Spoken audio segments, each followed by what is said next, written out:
Welcome back to Great Day St. Louis. We know many of you watching love reading great books, and our next guest has written 18 of them, all centered around women, including In Her Shoes, that became a blockbuster movie. Also, Good in Bed, The Breakaway, and Big Summer, just to name a few. And now, best-selling author Jennifer Weiner is back with her newest novel, The Griffin Sisters' Greatest Hits. And I am so beyond excited to be joined by Jennifer right now on Great Day St. Louis. Jennifer, it's good to see you, and we see a poster of the new book right next to you. It's and just my beautiful. Giant, enormous head. Yes, I'm very happy to be here. Well, your head looks great. The book looks great. Please tell us about the Griffin Sisters' Greatest Hits. Absolutely. So this is the story of two sisters. One is very talented. The other is very beautiful. They form a band and they are top of the pops in the early aughts. And then there's this tragedy that's kind of a mystery. The band breaks up. The sisters are estranged. One of them becomes a housewife in Haddonfield, New Jersey.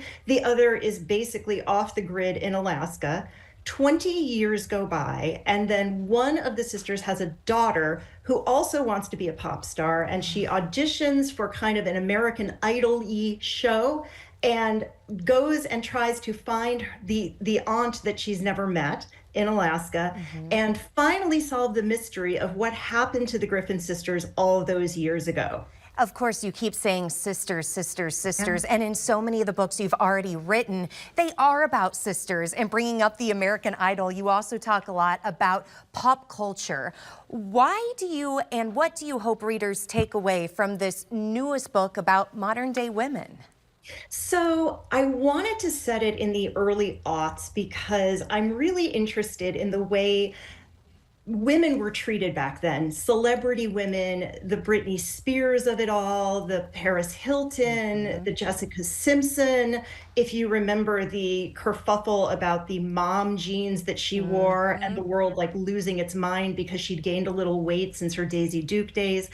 I'm always interested in relationships between women, whether it's sisters or mothers and daughters. And those stories are just, they speak to me as a woman, as a sister, as the mom of two daughters now who are young women sort of entering the world. I'm just really interested in what the world does to women, how it treats them, what's changed, and what maybe still needs to change a little more.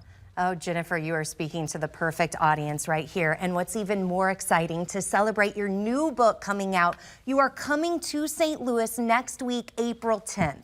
That is correct. I will be there Thursday night, 7 o'clock at the Clark Family Branch of the Public Library. We are going to have a great time. I love taking questions from the audience and hearing what's on people's minds and what they want to talk about. I'm very, very excited to come and talk about this book with all of you. And we are so excited to see you. Thank you for spending part of your great day here with us right on Great Day St. Louis. And you should get her new book, again, The Griffin Sisters' Greatest Hits. For more info about the book and this big event happening in St. Louis, visit the website on your screen. We'll also post this segment on firstalertfour.com/greatday following the show.